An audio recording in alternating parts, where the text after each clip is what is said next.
An balma lamɛnnikɛlaw aw salamu alaikum aw tulo bɛ radio Bamako 24 de kan na ka bɔ Mali kɔnɔ na minnu bɛ k'an lamɛn jamana fan o fan jamana kɔnɔ ni jamana kɔ kan k'aw bɛɛ lajɛlen fo ni k'aw koɲuman dɔn aw sɔgɔlen b'aw ka radio Mandi la Bamako 24 min bɛ n'a bɛ kunnafoni latɛmɛ aw bɛɛ lajɛlen tɔgɔ la diɲɛ ma don o don a balimakɛ n'aw denkɛ Abdulaye Kulibali fɛ k'a sɔrɔ ɲɛmaaba n'i y'a sɔrɔ bɛ tali ka jije sari la ale bɛ ka baaraw bɛɛ lajɛlen jateminɛ k'aw fo ni k'aw koɲuman dɔn faso kɔnɔ ni faso kɔ kan. Dɔɛrɛ taw ma k'aw sigi ni k'aw ka kunnafoni makɔnɔ kunnafoni ni dalilu don tiɲɛ ni ala ye siran ye kan kunnafoni gɛrɛgɛrɛ anw sigilen filɛ kɛnɛ kan. O de kan ka bɛn bi kunnafoni lase waati ma bi ye juma ye bi juma bɛlɛmɛ nansarasan kalo 10 octobre kalo bi o tile 8 ka bɛn 2021 san ma farafin kalo bɛ n'o ye mawuludu kalo ye an b'a ladɔnna k'a fɔ bi o tile fɔlɔ ye jatela san kalo 3nan don hijira san 1443 san don dugawu de bɛ kɛ ala k'a ɲɛ ka d'an ma bakuruba fɔla bi kunnafoni filɛ k'aw ladɔnna k'a fɔ zone aéroportière ma olu kɔni y'a yira k'a fɔ ko jamana ɲɛmaaw ɲinɛlen n'olu kɔrɔ ko kɛra cogo jumɛn kunnafoni ɲɛfɔli ko la fo ka taa se kuri ni kucala cɛ sirabanga kasara dɔ kɛra ni ka maa saba bɔnɛw ni na ko kɛra cogo jumɛn kunnafoni ɲɛfɔli ko la ɲɔnɔ marabolo la ɲɔnɔ dugu bɛ n'a wele ko Buwaki wɛrɛ kunungo alamisa olu ka lɔgɔjɔ mobili dɔ kɔni minɛna ka taa ni o ye ko kɛra cogo jumɛn kunnafoni ɲɛfɔli ko la fo ka taa se Karajɛ n'olu filɛ nin ye Kulikoro marabolo kɔnɔna na maa dɔ kɔni bɔnɛna ni na ni muru ye o ko kɛra cogo jumɛn kunnafoni ɲɛfɔli ko la ninnu de bɛna kɛ kunnafoni la kumaba ye ka fara kunnafoni wɛrɛ kan ka lase aw ma o denkɛ n'a balimakɛ fɛ Sidiki Kulibali ala k'a ɲɛ ka d'an ma kunnafoni an b'a daminɛ ka ladɔnna k'a fɔ zone aéroportière maa minnu ye kasara sɔrɔ o yɔrɔ kofɔlen na n'u ka sow ci la olu kɔni ye laɲini kɛ jamana ɲɛmaaw fɛ kɛrɛnkɛrɛnnenya furancɛla fanga maa ɲɛmaaw k'u ka wulikajɔ kɛ teliya la ka se k'olu ka hakɛ kɔni segin u ma k'olu kɔni y'a kɔlɔsi k'a ye k'a fɔ furancɛla fanga maaw k'u ɲinɛlen bɛ olu kɔ dɛ jɛkulu min sigilen don u tɔgɔ la o ɲɛmaa n'o ye Abubakar Sidiki Kanta ye ale y'a yira k'a fɔ ko kabini furancɛla fanga kɔni sigila sen kan k'u ma kɔfilɛ kɛ k'olu ma kala don ɲin na ka filɛli kɛ ka ɲɛsin olu ka gɛlɛya ma ko kama sɔrɔ k'olu ye sigikafɔ kɛ ni dugukologo minisiri ye dugukologo minisiri kɔni y'a yira k'a fɔ k'u bɛna olu ka ko ta bala gɛlɛya min ye olu sɔrɔ u bɛ se ka segin u ka hakɛ kɔnɔna na hali ni yɔrɔ la ko ɲɛ tɛ ko la k'u ka wulikajɔ bɛɛ lajɛlen kɛ ka se k'olu ka hakɛ la segin u ma ko n'a tɛ k'u bɛ bɔ tuguni ni waleya min n'a filɛ nin ye an bɛ dugawu de kɛ ala ka bɛnɲɔgɔnya kelen sabati ni maa ninnu ni ɲɔgɔn cɛ n'an bɔra yen kucala ale ni kuri ni ɲɔgɔn cɛ sirabanga kasara dɔ kɔni kɛra yen nɔ a yirala k'a fɔ kunnafoniw na ko maa saba ko bɔnɛna a nin na maa 35 k'olu bɛɛ lajɛlen joginna a sen fɛ duguta mobili dɔ ale kɔni tun bɛ sira la ni ka taga ani mototigi dɔ kɔni a na kɛ n'u tun bɛna kari ɲɔgɔn na chauffeur kɔni ale kɔni y'a fɛɛrɛ suguya bɛɛ lajɛlen kɛ yaasa ani mototigi tɛ se ka se ɲɔgɔn ma cogoya mun na a kɔni tora o ɲɔgɔn sama na fo ka taa mobili kɔni ka taa a bɔ k'a bin dugu ma mobili kɔni binnen a kɛra gɛlɛyaba ye a kɛra sababu ye ni ka maa saba k'o bɔnɛ u nin na maa 35 olu joginna nka kunnafoni y'a yira ko maa 7 k'olu ta ka jugu kosɛbɛ kosɛbɛ ni waleya mun n'a kelen filɛ nin ye an bɛ dugawu de kɛ maa minnu ni tanyana nin ko la ala ka hinɛw la k'u dayɔrɔ nɛma ala ka kɔto nɔgɔya an yɛrɛ k'an ɲɛ k'an ta don kɔnɔ n'an bɔra ye ɲɔnɔ marabolo dugu bɛ n'a wele ko Buwaki wɛrɛ kunungo alamisa o ye Buwaki wɛrɛ sugu ye kunnafoni kɔni y'a yira ko lɔgɔjɔlaw kɔni taatɔ o lɔgɔ la jadiwale tigilamaw kɔni bɔra ni ka binni maanu kan ni k'u kunbɛn ka maaw bɛɛ lajɛlen jigi ka bɔ mobili kɔnɔ mobili ani lɔgɔjɔ minɛnw ka taa ni a bɛɛ lajɛlen hali ni yɔrɔ la ɲɛsi kelen ma dɔn a ko la karamɔgɔ Abulaye ye ɲininkali kɛ a lɔgɔjɔ maa dɔ la an k'u ka seereya lamɛn. Wagati na ne bɛ Buwaki wɛrɛ Buwaki wɛrɛ bɛ ɲɔnɔ marabolo de fɛ kɛrɛnkɛrɛnnenya commune Mariko. An balimakɛ an ye kunnafoni sɔrɔ kunungo alamisa kun ye Buwaki wɛrɛ sugu ye k'u ye wulikajɔ kɛ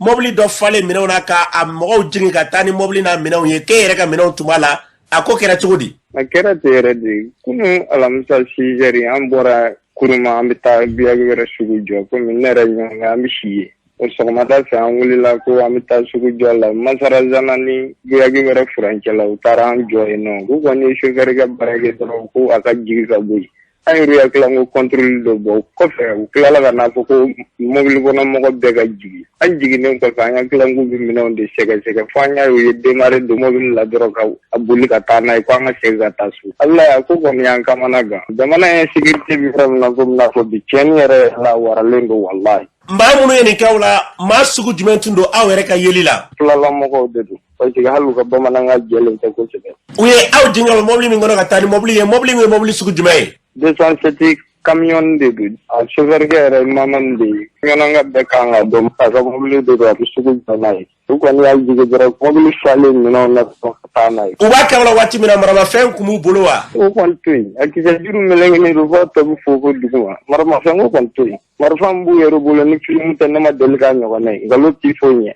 ma fɛnkɛ mɔgɔ la o ma masi bolila fɛn minɛ chauffeur ka arrêté a jɔra dɔrɔn k'a ka jigin a jiginnen u donna mobili kɔnɔ dɔrɔn k'a démarrer ka taa k'an yɛrɛ jɔlen to an y'u lajɛ fo ka t'u tun na. An bɛ mun fɔ bɛɛ ye bi nin ɲɔgɔnnaw la ka se k'u kunbɛn ɲɔgɔn n'a lamini kɔnɔ na. An kɔni bɛ mun faamaw de kɔ parce que jamana bɛ komi n'a fɔ so n'a sokɔnɔ ɲɛ an ye warandakɔrɔmɔgɔw ye o faamaw ye sokɔnɔ ɲɛmɔgɔ ye fɛn min bɛ yen olu yɛrɛ dama ni ɲɔgɔn cɛ olu de b'a dɔn. An kɔni bɛ laɲini min kɔni k'u fɛ an ye maliyɛn 100% de ye donc fɛɛrɛ min bɛ se ka k'a la ni jamanadenw bɛ se ka lafiya an kɔni b'o fɛɛrɛ de ɲini u fɛ sinon n'o tɛ se wɛrɛ tɛ anw ye dabalitan ye mɔgɔ bɛ nin na sisan feerekɛla i b'a sɔrɔ a bɛ juru de ta a bɛ taa juru de ta patron fɛ pour que ka baara kɛ n'a ye n'a fɔ minɛn dara kɛ sɔgɔmada kelen ka taa n'a ye a bɛ mɔgɔ bila waleya jugu la an mago bɛ jamana ka sécurité de la walayi ou bien n'an tɛ maliyɛnw yɛrɛ ye u k'o fɔ an ye an kɔni bɛ wele min bila faamaw ma u b'a jateminɛ dɛ tiɲɛ yɛrɛ la sinon an bɛ yɔrɔ min na komi bi an degunnen i se ka to tobi ni dɔgɔ tɛ o dɔgɔ ɲinini ye kara ye i yɛrɛ bɛ malo min kan u bɛ taa da ye o malo foro fana na k'o fana ti kan n'a fɔra hali jagokɛla minnu b'u ka mugan ɲini pour que k'u dayirimɛ fɛ n'a fɔra u bɛ dara ka taa n'a ye sɔgɔmada kelen Abulayi a kɔɲɔ ka gɛlɛn dɔɔni dɛ.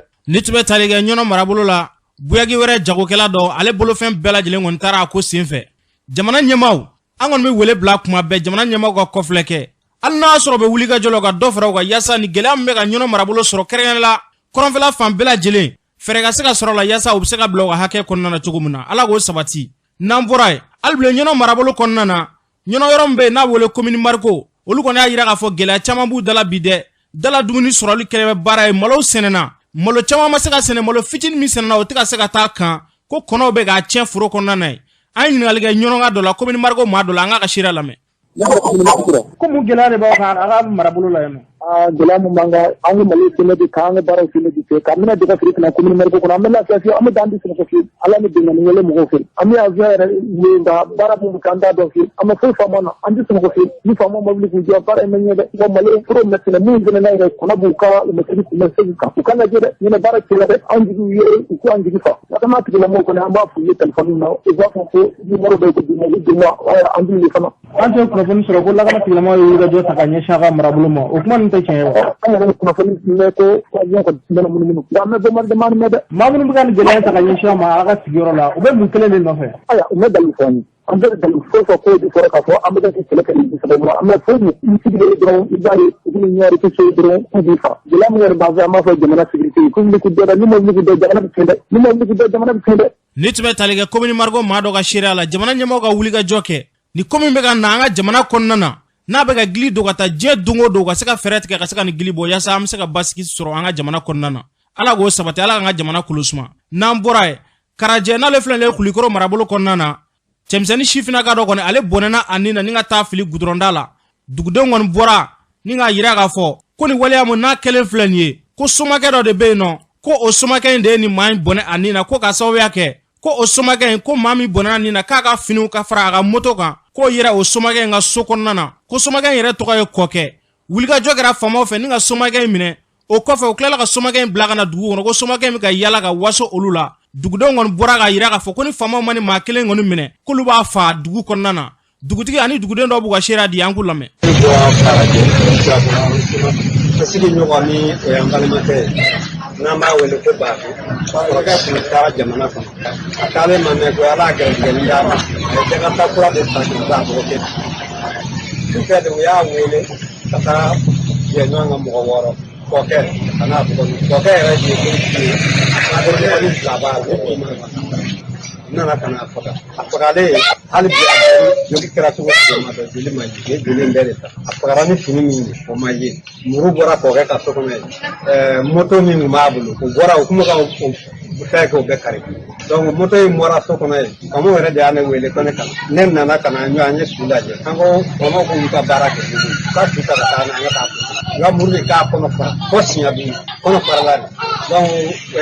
maire ni jaramakɛ min nana o ye kɔsita kɛ k'an ka a suturala u ye Kɔkɛ yɛrɛ de laban na ka denmisɛnnin minnu kun bɛ n'u a y'olu bila a la a y'olu de minɛ sisan ka tɛmɛ jaramaw donc jaramaw laban na k'ale yɛrɛ fara olu kan ka taa Kula u selen ye Kula dɛ Kula sebe laban na ka Kɔkɛ de bila ko Kɔkɛ nin tɛ donc a nana sisan ka na tiɲɛ bɛɛ ɲɛ plateau ka tila ka siman ta a bɛ ala k'e ka e bɛ mɔgɔ to de f'ale ka hɛrɛ dayɛlɛ donc n'a ka hɛrɛ dayɛlɛ la o ye kɛra ka boli min o de y'o hɛrɛ de anw fana bi ɲɔgɔn lajɛ k'a fɔ n'a ma an ka dugu la an b'a fɔ an laban ka taa ci kɔnɔ maire de kone ko an ga kiri kan yere ore boni bi che ko ga man na bi an ya ko ni ka ga mi na ko ba ku na bi na ya fa che ta jamana ina na ya fa bi ba ko la mi waro ta ko ni abi ga on ne ko ga fa ko ji ko pele mi na ko ga ta te mo ko pele ba jira ko ga ni ko ga no ta la ko u ta ko ga ni na iden san ni mu wani da ba onu ko ne ko ma bolen ni atala ka ta ko demu ni ka ko la mo ora ko ko na ko lu ga wa giri do dibina kula go be ko kale ti warsa wa arafna be ka korodo la bale wa ke sara ale wa ke bidru sara ke ka le ko aba ke ali ragaji matra ko ngat ko no na to de jama ko ko sira a ko dem sono ku kana joro bale ka boli be bale fa boli ka ko da ko abala kalon tala sebe de afa abala ani sebe jo hane jo se ka ko chente anga laini de aka dat na ma mine ko ni mu korala akamo de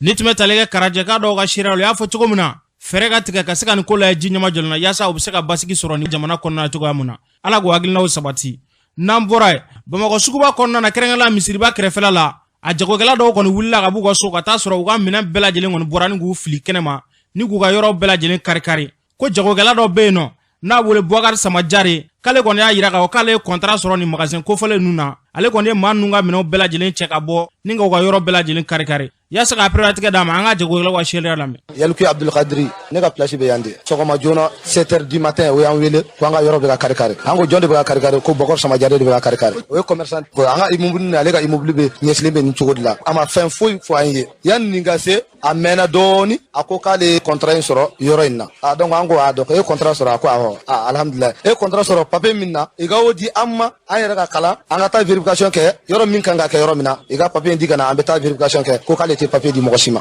donc maintenant na te yoro papier di mogosima donc problème tala ayere de billa kata se tribunal commune 2 la ay ñu ne ke bokoro ko kale contrat soro ni yoro la donc akara to dawdi adama ko kuluta kalama donc maintenant anga register be sans fait ayele na ye fait anko ama ko bokor kuma ko kale contrat soro ni yoron la awi contrat dama ko ay kuluma fen dama ko bokor no le contrat fo tuche donc o minu nana ga chifena ako ga PVD ko PVT ubulo donc PVT ubulo wanga yoro cha ko ulu ye irashide ulu bilala ulu bina barakedi ango PVT ubulo fo ta ubulo papier do di amma pour que ako yoro chi chogo anga woye ko papier ubulo depuis 1988 anga chogro be ya place bidru segide be place bidru segina chogro min be sa chogro segide be to nunu be o korla o toro soy donc ayere de be barake ayemi soro ambu diuma obu ke na sonay mini yoro ndi chogro nunu ma ulu bor Arabie Saoudite kana unane o Arabie la Arabie Saoudite la kana minna donc maintenant o soro balakale de almamude misilba almamu ale ko ni jara ale donc maintenant na kara nunu islamé ale fana islamé donc maintenant ni ale ga yoro de kale yoro ndi uluma o mo ko bidru an sege to ko Umar Touré wala yani ayra masega foyde famala parce que ni ko ni damena na mena an ba bolla ya fam ya en sata bokara samanyare ale ya ira ko ale wade du ministre do ma pour que yoro ndi alema cerno o ministre te barla sare donc an ko ne balaka sare de ma kono ya fam jembe ka me vraiment bagaramba ninda te sen foya bena ga yoroci en tare sare fa ni galka so ma sare jigana abeka shila quality mi ko karama ne to mo digo ana te barala foi anga warbe sara di sara soni nja cheflo ne ko cheflo na di ni baga arete e sara mo ga ro karkaru ko fa to gurita nya espace public do nya te mo shita mo shi fata te mo shi batate nya berje donc abe faga amunu ma ko ka wulu genga bo kenema ka magasin joga adi mo ma 5 millions magasin kan adi mo mun maire u baga warne la gouvernement na ma critique chenga na ma tige chenga amanta ke to na ndo bodo ne mo ga bararo mnala e ga tigi joga mu chala warsa nini nitme talege bamako sukuba jagogela la uya fo chogomuna uka bloga hake konnana ala ga beni kele nati uni nyongonche ala go sabati nambora kay marabolo la joya go gele ambeno akon kele no gele abade ko sayda na tu nyonga akon kero lu nyongonche akira so ninga macha ma goni jogi mado o kasarala nina uka janaja kela aga janaja kenega kay gouverneur ale tara kenega kuma mu foyno anga lame ka ayira ka fo jamana sigino sariya de kan ma shi te sariya sanfɛ ma o ma ni ye san sago sariya fana bɛ ɲagali k'i kan donc ka mɔgɔw ka yira mɔgɔw la k'a fɔ an bɛ yɔrɔ min na bi mɔgɔ si ma ka wuli k'i ka sariya tigɛ yɛrɛ ye kirisow bɛ yen an ka taa kirisow la an ka taa an ka sariyaw di ka tigɛ maa si kana sariya tigɛ yɛrɛ an bɛ gɛlɛya kɔnɔ kana ɲini ka dɔ fara an ka gɛlɛya kan halisa mɔgɔw ka sabali yan yɔrɔ ye yɔrɔ ye fɔlɔ komi Kayi mara bɛ cogo min na fɔlɔ développement na an tun bɛ ɲɛfɛ kosɛbɛ wari caman tun bɛ bɔ kɔfɛ ka na yasa ka développement kɛ dɔgɔtɔrɔsow jɔra ministère jɔra fɛn caman kɛra n'o hali siraw dilanna nka bibi in na an y'a ye k'a fɔ wari minnu bɛ na u bɛ taa sira wɛrɛ fɛ minnu tɛ sira ɲuman ye minnu ye sira jugu ye o wari ninnu bɛ se ka kɛ halisa k'an dɛmɛ ka an ka région développer donc ne b'a ɲini u fɛ u ka sabali halisa an ka jɛ ka an ka région développer ɲɔgɔn fɛ ka sɔrɔ ka kɛ ni a ma kɛ ni gɛlɛya sugu ni a ma kɛ ni gɛlɛya ni mankan ye maa maa ni sen yira nin ko la i bɛ ɲangi kiri bɛ tigɛ ni min ka kan ni min ye o bɛ kɛ hali minnu bolilen don n'a yira ka fɔ u nɔ b'a la u bɛ yɔrɔ o yɔrɔ n'u sɔrɔla ka kiri bɛ tigɛ u bɛ ɲangi u ko jɔnya ko kɛlɛ dɔw ko laada de bɛ yen fan fila de don dɔw ko jɔnya bɛ yan dɔw ko jɔnya tɛ ko laada don donc gɛlɛya de b'o o kɔnɔna na nka n y'a fɔ cogo min na jɔnya wale kiriso mɔgɔ de bɛ se k'o tigɛ k'a fɔ min kɛra a kɛra jɔnya de ye wa a ma kɛ jɔnya de ye wa kiriso de bɛ se k'o fɔ an tɛ se an ka baara to an tɛ se k'o fɔ nka n bɛ min mɔgɔw fɛ halisa an ka sabali an bɛ tile min kɔnɔ bi tile ka gɛlɛn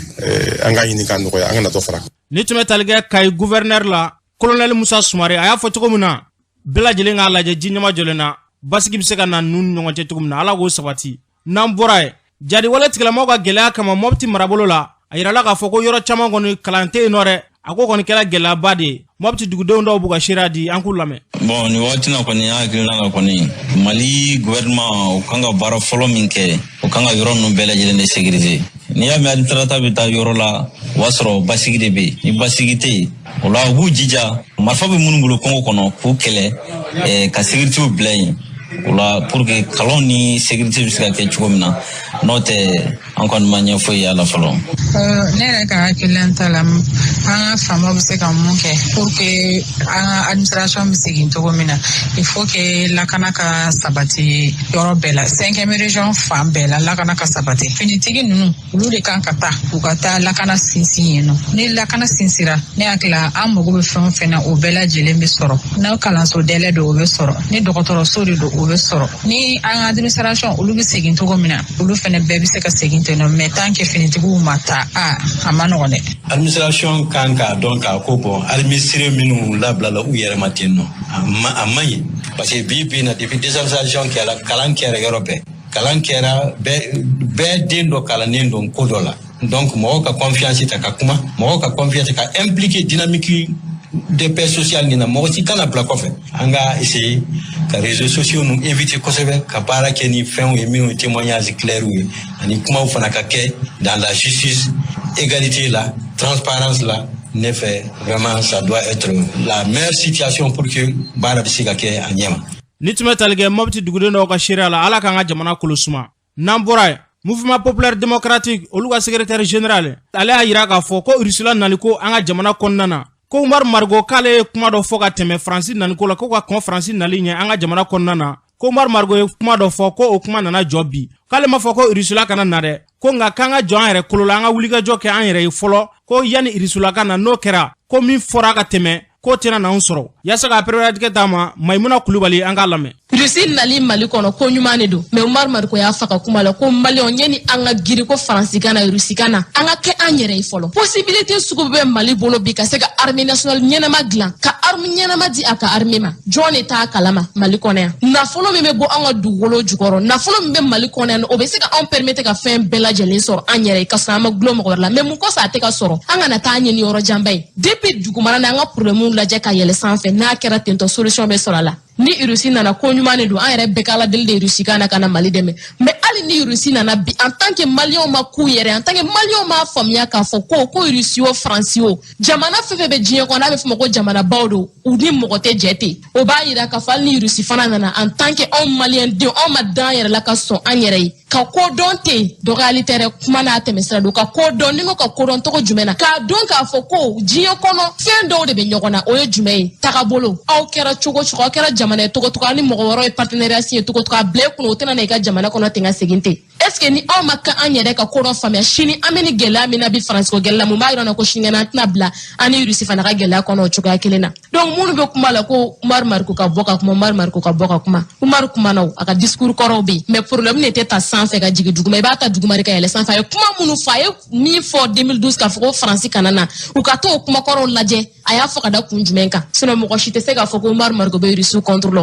cɛ fɔlɔ min wulila ni Russie ko kɛlɛ ye Mali kɔnɔ yan Umar Mariko de don ka wuli k'a fɔ ko Russie bɛ se k'an dɛmɛ mais mun de kosɔn a baara ma se ka kɛ olu fɛ a wagati la maintenant nana yira ona bi k'a fɔ ko olu de ye kɛlɛkɛcɛw ye an bɛna mun sɔrɔ ka fɔ sisan n'u ye kɛlɛkɛcɛw k'a yira an na k'u ye kɛlɛkɛcɛw ye ko k'a sama ka sa dana ka na kɛ ko tigɛliya yɔrɔ dɔ la ni tun bɛ tali kɛ Maimuna Kulibali la a y'a fɔ cogo min na ala k'an ka jamana kolo suma n'an bɔra ye ministre min ɲɛsinnen bɛ Mali ni diɲɛ jamana wɛrɛw ni ɲɔgɔn cɛ koɲɛ ɲɛnabɔw ma Ablaye Diop Faransi jamana ɲɛmaa Emmanuel Macron ale ye kuma dɔ fɔ Mali ma kuma min tɛ kuma cɛ ɲumanbaw ye Ablaye Diop a ye bataki ci a ma ni ka hakilina fɔ a ye Malilen dɔ b'u hakilina di o ko kan an k'u ka sira lamɛn. Ayiwa Diop ka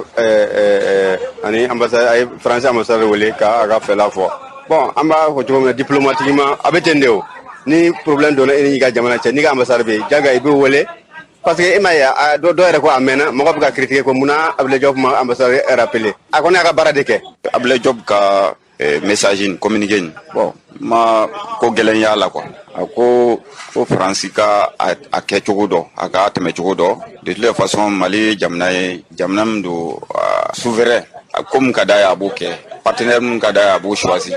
ne kɔni fɛ bon malien bɛɛ malien den ɲuman bɛɛ nin de kan ka k'i ka hakilina ye bi suite n'a mɔgɔ b'a lajɛ Emmanuel Macron ye minnu fɔ hali Emmanuel Macron yɛrɛ ka kuma kɔnɔ i b'a dɔn tiɲɛ yɛrɛ la a bɛ ka dɔgɔyalima de kɛ fu parce que a ka intérêt dɔ de bɛ yen n'a bɛ k'o makara o y'a ka jamana ka intérêt de donc anw ye obligé de bi k'an ka jamana ka intérêt makara n'o ye Mali ye. Ne hakilina ta ye il est temps que Malien k'u ka souveraineté ta i n'a fɔ Algérie y'a kɛ cogo min na munna Mali fana tɛ wuli ka ambassadeur wele mun b'a fɛ k'a f'a ɲɛna dɔ kɛra o. An ka mɔgɔw bɛ ka sa diɲɛ don o don Faransi tun se b'o ye o bɛ se ka fɛn caman kɛ o ɲɛ bɛ jadisiw la o ɲɛ bɛ bɛɛ la o tɛ se ka kuma tiɲɛ yɛrɛ la baara tɛ kɛ tiɲɛ kan mais k'a fɔ fana k'a d'a kan Mali ni Faransi tɛ se ka taa ɲɔgɔn kɔ o ka sigi k'a fɔ k'u ka bɛn ko la pour que an ka jamana ka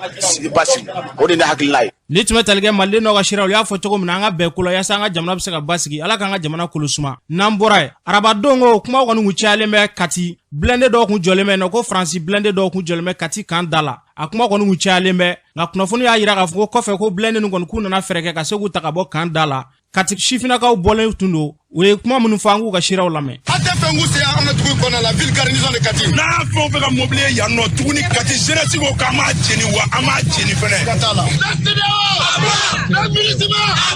Ni ala n'a kira sɔnna ma Faransi min bɛ tɔgɔma Kati kaw su kan tubabuw n'i y'a t'u kɔnɔ ala k'a don kɔnɔ ni mun b'u kɔnɔ ka ɲɛsin an ka transition ma u ka na ni ala sɔnna ma mun mana bɔ a la a bɛ kali diɲɛmɔgɔw ye. La France la CEDEAO la MINUSMA ne tɔgɔ ye Mohamed Seri Jara an ye force vive de la jeunesse de Kati de ne y'a porte-parole ye son excellence Assimi Goïta le président de la transition ale bɛ Kati yan ne Sadio bɛ yan ne ville garnison kɔnɔna na an bolo o ye menace de ye an n'u ma se ka gɛrɛ ɲɔgɔn na u y'a ye an ka kuma mɛn ka caya u y'u yɛrɛ ta a kɛra fɛn o fɛn ɲuman dɔ juguman dɔ an kɔni tɛ fɛn u ye Kati yan a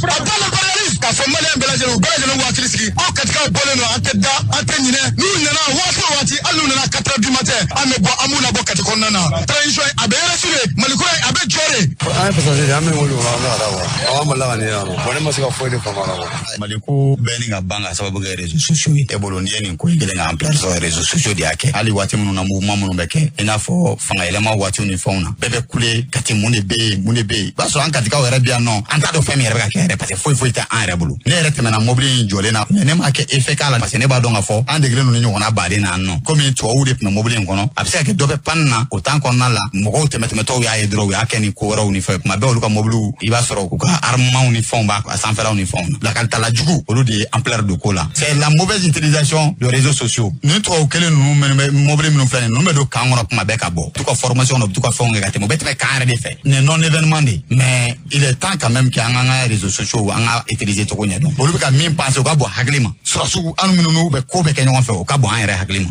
nin ko min filɛ nin n'i y'a mɛn yɔrɔ jan fɛ a bɛ kɛ i b'a fɔ dugu wulilen don foyi t'an fɛ yan an kɔni bɛ min ɲini mɔgɔw ka sabari an k'an dɛmɛbagaw dɔn an k'an juguw dɔn ninnu tɛ se ka foyi kɛ Kati kan na hali denmisɛnnin minnu bɛ ka bɔ nin u tɛ sɔn k'a fɔ k'u ɲɛsin olu ma jango k'an kuturu diɲɛmɔgɔ bɛɛ lajɛlen k'i hakili sigi foyi tɛ Kati yan nɔ. Ni tun bɛ tali kɛ Katika dɔw ka siraw la y'a fɔ cogo min na ala ka bɛn ni keleya ni basigi nati an ka jamana kɔnɔna na n'an bɔra ye Tajana n'ale filɛ nin ye Sanankɔrɔba marabolo kɔnɔna na a yirala k'a fɔ ko sirako gɛlɛyaba de bɛ olu dara an yɛrɛ taara sira fɛ an y'a ye k'a fɔ sira nin kɔni cɛnlen bɛ dɛ gɛlɛyaba de b'u ka sirako la u ye wele bila jamana ɲɛmaaw ma Tajana u ka cɛba dɔ bɛ yen nɔ n'o bɛ tali kɛ Dirisa Kulubali la ale ye wele kɛrɛnkɛrɛnnen bila colonel Assimi Goïta ma k'a ka kɔfilɛ kɛ olu ka sirako la an ka Dirisa Kulubali lamɛn. Dirisa Kulubali Tajana Tajana y'an bi sirako gɛlɛya b'an na o ka jugu kosɛbɛ bon an ka kɔ fɛnɛ an pɔnko gɛlɛya b'an na parce que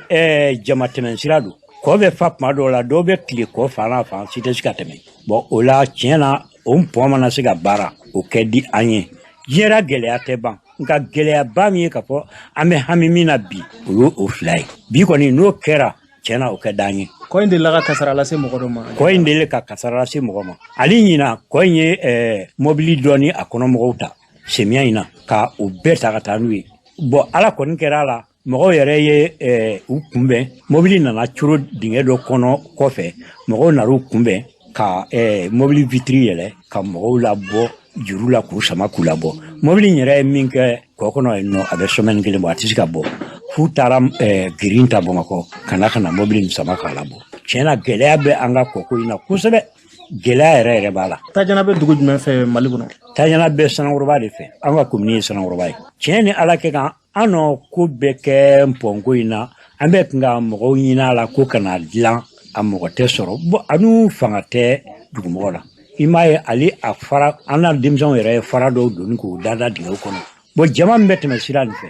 a hakɛ t'a la nka mɛ sira in man ɲi aw yɛrɛ nala fɛ bugudani yɛrɛ yɔrɔ nin n'i sera yen i yɛrɛ b'a dɔn k'a fɔ tiɲɛna gɛlɛya b'a la an ye laɲini kɛ Sanankɔrɔba fɛ u ma wuli ka jɔ foyi de k'a la maire yɛrɛ bɛ tɛmɛ yan fɛ ka taa ka foro la ali k'a fɔ de ko n kɛ bɛnni ta ali ka dugumɔgɔw dɛmɛ ka fara doni ka bila dingɛ kɔnɔ a ma kɛ ban e b'a dɔn bi kalata t'i kɛ dana kan bi kalata bɛ kɛ ni wari de a bɛ na wari di dugumɔgɔw ma u bɛ viete a ye mɔgɔ min bɛ wari bɔ ka fanga ɲini yali n'a ye fɛn min kɛ fanga kɔnɔ est ce que mɔgɔ bɛ se k'a fɔ ko o ma bɛn wa a ye wari min bɔ n k'a bɛ kungo duguladenw de ɲini o kama ka wari bɔ ka viete ka ɲɛmɔgɔya sɔrɔ a tigi ma fɛn o fɛn kɛ fili t'a la parce que a y'a ka fanga de san i fana mana fɛn san k'i hakili ye ka tɔnɔ ɲini a la o kama an b'a fɔ k'an sɛgɛnna an sɛgɛn tɛ an ma sɛgɛn dɛ n'an sɛgɛnna an bɛ a hɔrɔnya lajɛ mɛ maliden tɛ ka hɔrɔnya lajɛ dɛ ne bɛ min na se Asimi Goyita ma a k'a lajɛ a k'an dɛmɛ parce que i mana mɛn ko mɔgɔ i bɛ taa sɔrɔ sira bɛ ka bila i la dɛ fɛn min bɛ kasara lase i ka yɔrɔ ma diyagoya i bɛ hami n'a ye anw ka kɔ bɛ kasara lase mɔgɔw ma a dun mɔyɛ tɛ anw ye k'a dilan Asimi kɔni k'a lajɛ ni a kɔni bɛ se k'an ka kɔ dilan k'an ka sira dilan tiɲɛ na a ka d'an ye o ko se t'an ye dɛ hali lempo yɛrɛ sɔrɔli ka gɛlɛn ma parce que anw ka lempo ko ye wajibi ye a jariya ma jɛ i b'a sara anw ka lempo a jariya ma jɛ i b'a sara san o san mais a bɛ tɛna lempo sara o bɛɛ kan a bɛ laɲini min kɛ o tɛ sabati o de gɛlɛya de bɛ an kan. Ni tun bɛ tali kɛ Dirisa Kulubali la Tajana a y'a fɔ cogo min na jamana ɲɛmɔgɔ ka kɔfilɛkɛ ninnu na yaasa u bɛ ka sira bɛ se ka dilan cogoya mun na ala k'o sabati an ka jamana kɔnɔ n'an bɔra yen au conseil des Maliens au Sénégal olu kɔni y'a jira k'a fɔ ko gɛlɛya caman b'u dala bi dɛ gɛlɛya caman bi maliden caman dala Sénégal ko maliden minnu yɛrɛ bɛ kaso la Sénégal k'a bɛ se maa 770 ni maa 50 bɔ ɲɔgɔn ko ma yaasa ka pereperelatigɛ d'a ma Dramani Marigo ale b'a ɲɛfɔ an ka lamɛn. Hali filɛ nin bi ka kuma i fɛ yɔrɔ min na sɔnsɔn n yɛrɛ dɔgɔkɛ ka bi accident kɛ u y'a minɛ Tanbali ani nana fana n y'a sɔrɔ mɔgɔ hakɛ min bɛ yen nɔ vraiment ça m'a un peu désespéré a bɛɛ lajɛlen accident ani yan mɔgɔw bi charbon feere u ma ka tila k'u kofɔ ka taa sɔrɔ binjugu bɛ o charbon kɔnɔ presque 99% en détention o y'o de ye ka nkalonjugu tigɛ k'a d'u la k'u minɛ k'u datugu ambassade yɛrɛ budget yɛrɛ tɛ ambassade bolo jango o nafolo ka bila yen nɔ lapasaliba tali kama et toujours c'est le pays d'accueil qui nous donne des avocats an yɛrɛ bɛ position min na au conseil n'a pas de fonds na min bɛ fɛ ka mɔgɔ min dɛmɛ fo ni i yɛrɛ y'i ka avocat ta i yɛrɛ ye ou bien dɔw somɔgɔw bɛ na olu b'u ka avocat ta an b'u dɛmɛ an ka kasoladenw n bi yan nɔ n'i y'a total jateminɛ de Dakar jusqu'à Kédougou a bɛ bɛn mɔgɔ 776 de ma o bɛ ɲini ka san kelen ɲɔgɔnna bɔ sa bon dɔw bɛ se ka bɔ a la i n'a fɔ dɔw bɛ se ka fara a kan mais chiffre min kalama pour l'instant c'est comme ça kasoladenw minnu bɛ Sénégal la actuellement u bɛɛ minɛcogo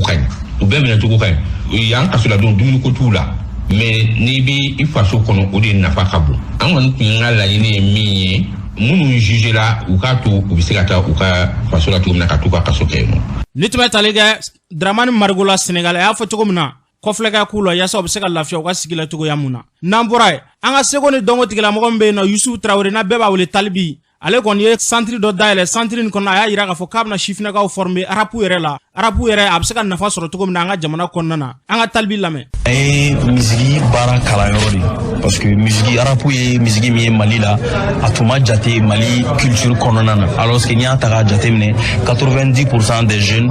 bɛɛ bɛ arabu de lamɛn donc ni o jeunes dɛmɛna u ka baara kɔnɔna na u bɛ se ka nafa sɔrɔ a la u bɛ se ka Mali culture kunnawolo ka Mali yɛrɛ kunnawolo parce que arabu tɛ dɛlɛnganya dɔrɔn ye arabu tɛ kurusi lajigin dɔrɔn ye arabu tɛ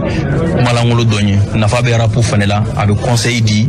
a bɛ conscience éveiller a bɛ ko camanba kɛ donc nafaba bɛ arabu la Mali kɔnɔna la mun ni ne ye se sɔrɔ don dɔ la n bɛ centre dayɛlɛ ka jeunes former parce que an caman ma former de n'i y'a ye kɔnɔnafili caman bɛ ka jeunes caman sɔrɔ arabu kɔnɔna la c'est parce que u ma former de an bɛɛ an yɛrɛ sɔrɔ la ten an y'a ye Amérique ni France an y'an yɛrɛ don a kɔnɔ mais moi je pense que ni jeunes formera bi u bɛ se ka nafaba sɔrɔ baara in kɔnɔna la dɔw tilara kalan na u ma baara sɔrɔ mais talent b'u la donc olu bɛ se ka former olu bɛ se ka dɛmɛ o kɔnɔna la denmisɛnnin dɔw bɛ carré kɔnɔ u ma deli ka taa école la ni olu fana ta k'u former u bɛ se ka nafa sɔrɔ a la k'u yɛrɛ dɛmɛ ka jamana dɛmɛ donc voilà o hakilina in y'an bila ka centre in créer baara yɔrɔ kalan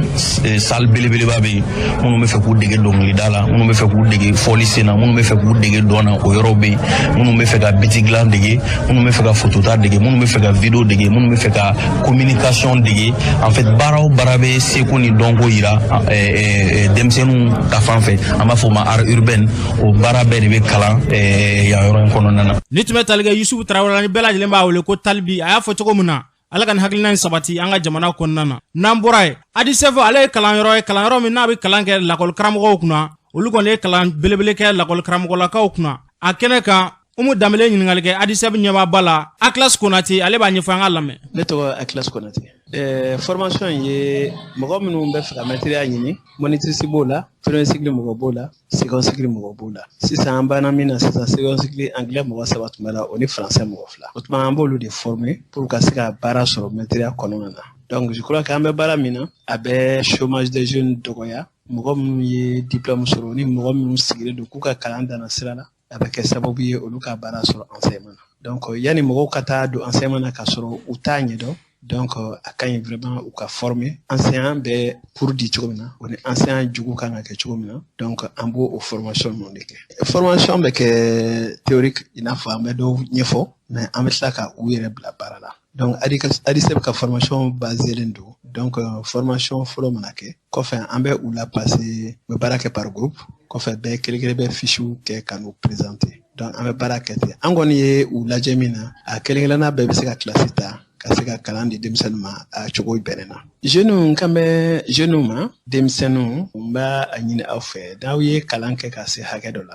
aw kana sigi aw ka ɲini ka na ADISEF ka yɔrɔ la an bɛ école Awa Kulubali la yan wara ka sira fara la ni mɔgɔ min sera ye i ka formation bɛ se ka kalan min na alors an b'i ka niveau lajɛ ka tila k'i orienter i ka se ka o kalan sɔrɔ. Ni tun bɛ talikɛ ADISEF ɲɛmaa la Akilas Konate a y'a fɔ cogo min na maaw ka taa ni ka se ka taa u yɛrɛ jo a kalan in kɛra maa minnu kunna an k'o kalanden dɔw ka seereya lamɛn. Ne tɔgɔ Amadu Ayidara tiɲɛna formation in nafaba de b'a la parce que mɔgɔ caman bɛ bi u bɛ fɛn dɔn mais u t'a dɔn u bɛ mɔgɔ kalan cogo min na tiɲɛna an ɲan'o kɔni kalan cogo yirala anw na yɛrɛ de an bɛ mɔgɔ kalan cogo min na hali ni dɔnniya b'i bolo i b'a d'u ma cogo min na a yira n'a yɛrɛ a fan bɛɛ kan donc n bɛ se k'a fɔ vraiment formation in tiɲɛna bɛɛ kan ka kɛ maître bɛɛ lajɛlen kan ka formation in kɛ ne kɔni bɛ min fɔ jeunes ɲɛna u ka bɔ ka na vraiment mɔgɔ kana na i sigi dɔrɔn ten tɔ ko baara tɛ u kana ɲɛɲini ne min filɛ nin ne ye université de kɛ licence en anglais ne tilala mais man ka licence valeur lajɛ j'aime enseigner donc nana ka na formation kɛ malgré que IFM to bɛ dɔwɛrɛ tɛ mais nana ka na formation parce que j'aime l'enseignement mais k'a fɔ ko wa licence b'i bolo donc tu es plus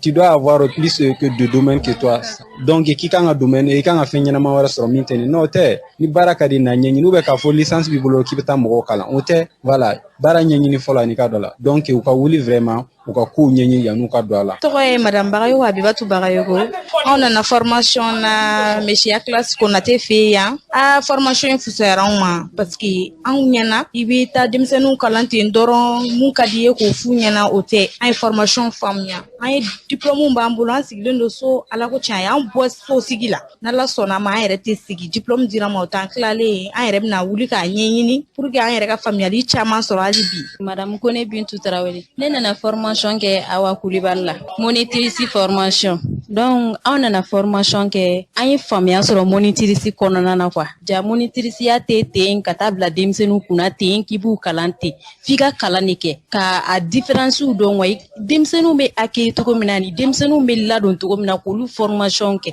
tiɲɛ yɛrɛ ne kɔni bɛ min fɔ n balimamusow ɲɛna bɛɛ ka bɔ minnu ye kalan kɛ diplôme bɛ minnu bolo aw kana aw sigi ten k'aw bolo fila da aw sen kan a' ye bɔ a ka wuli a ka na Awa Kulibali la a filɛ nin ye wara ka sira fara la a ka na formation kɛ tiɲɛ yɛrɛ la kɔni ne tɛ se k'a kɔrɔ fɔ mɔgɔ ɲɛna. U y'a fɔ cogo min na a' ye bɔ a ka se ka taa kalan kɛ yaasa ka se k'aw yɛrɛ tɔ jo cogo min na Ala k'u hakilina ninnu sabati an ka jamana kɔnɔna na Ala k'an ka jamana kolosuma. N'an bɔra ye Yirimajɔ Bakɔrɔbabugu la sigi belebele dɔ kɔni kɛra yen nɔ sibiri tɛmɛlen in na groupement leader spirituel maaw fɛ a yirala k'a fɔ ko nin kɔni ye diinɛ bɛ se ka sigi sen kelen kan cogoya min na karamɔgɔ Ali Sangare Mohamed Sangare ye ɲininkali kɛ ale la an k'a lamɛn. Samedi don anw kun bɛ tɔnsigi belebeleba la Yirimajɔ Kadɔbugu la yan tɔnsigi mun ye groupement leader spirituel ka tɔnsigi de ye n'o ye an ka jɛkulu ye silamɛya tɔgɔ la ka fara ɲɔgɔn kan yan bon jɛkulu fana kɛnɛ kan an ka jamana maaba caman kun bɛ a diinɛ tɔgɔ la sigi laɲini kun ye min ye o ye komi groupement ye tɔn min sigira jamana kɔnɔ k'a fɔ an ka fara ɲɔgɔn kan kɔlɔsitigiw mɔgɔ minnu ko ayiwa seko ko ye tiɲɛ ye mɔgɔ minnu ko maa ka fisa maa ye mɔgɔ minnu ko maa ka bon maa ye mɔgɔ minnu ko mɔgɔ kan ka mɔgɔ barika ɲini mɔgɔ minnu ko kaburu yazura bi bɛn kɛcogo ɲuman na mɔgɔ minnu ko mawulu bi bɛn kɛcogo ɲuman na mɔgɔ minnu ko moriya kɛcogo ɲuman bi bɛn olu de farala ɲɔgɔn kan ka kɛ kulu ye ko jamana bɛ yɔrɔ min na kabi waati jan olu farala ɲɔgɔn kan ko n'an m'an tɛgɛ kɛ kelen ye sisan an kɔlɔsitigiw an ka fara ɲɔgɔn kan ko dan bɛna kari an ka jamana na dan bɛna kari an ka diinɛ na o tuma an bɛna Ala bato wa bato cogo la min t'an yɛrɛ sagona batoli ye o tuma an ka fara ɲɔgɔn kan an ka fara hasiriya la an ka fara farafara la an ka fara bɛnbaliya la an k'an tɛgɛ kɛ kelen ye an ka jɛ k'an ka sira kɔrɔlen siyan an ɲɛ yɛlɛla k'an bangebaaw to diinɛ sira min fɛ an ka t'o kan mamuru min ni kɛlɛ min bɛ senna diinɛ tɔgɔ la an kana sɔn o ma k'a fɔ ko bingali tɛ diinɛ la violence n'est pas l'islam o tuma silamɛya bɛ bɛn min ko fɔ groupe yɛrɛ tɔgɔ ye o ye k'a fɔ an ka fara ɲɔgɔn kan ka diinɛ kɔrɔlen min n'an ɲɛ yɛlɛla ka an bangebaaw t'o kan an k'o lafasa n'o de ye mawudu ko ka kɛ ziyara ka kɛ kaburu yazura ninnu ka kɛ barika ɲini ka kɛ maaba ko ye tiɲɛ ye seku ko ye tiɲɛ ye sirifi ko ye tiɲɛ ye maa ka fisa maa ye o tuma groupe yɛrɛ sigi kun y'o ye a sigira communiste la komi a sigira Bamakɔ commune bɛɛ la. I bɛ se ka welewelekan jumɛn lase silamɛ tɔn bɛɛ lajɛlen ma Mali kɔnɔna la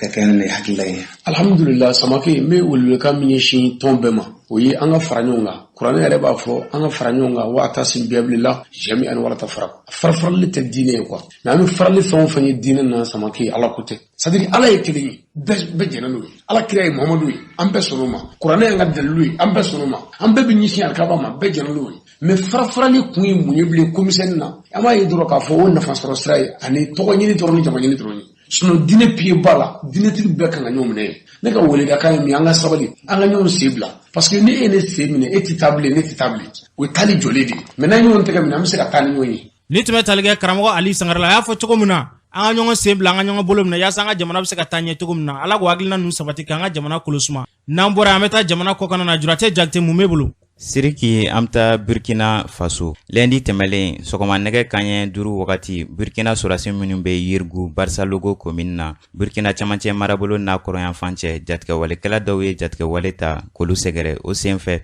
Burkina lakanatigilama dɔw y'a jira k'a fɔ ko Burkina sɔrɔdasi 12 bɔnɛna u ni na ko jatigɛwale tigilamaw taara n'u ka kɛlɛkɛminɛ caman ye o Burkina kelen kɔnɔna na Burkina Faso jamana ɲɛmakɔrɔ Thomas Sankara fagali kiru kan ka daminɛ octobre kalo in tile 11 nka kunu alamisa Blaise Compaoré min jalakilen bɛ kosɛbɛ nin ko in na a ka lafasalibagaw y'a jira k'a fɔ ko Blaise Compaoré tɛna ye ni procès kɛnɛ kan wa k'olu fana tɛna ye nin kɛnɛ kan barisabula ko nin ye janfa dɔ labɛnnen de ye politiki ko sira fɛ Blaise kama o kɔfɛ an bɛ taa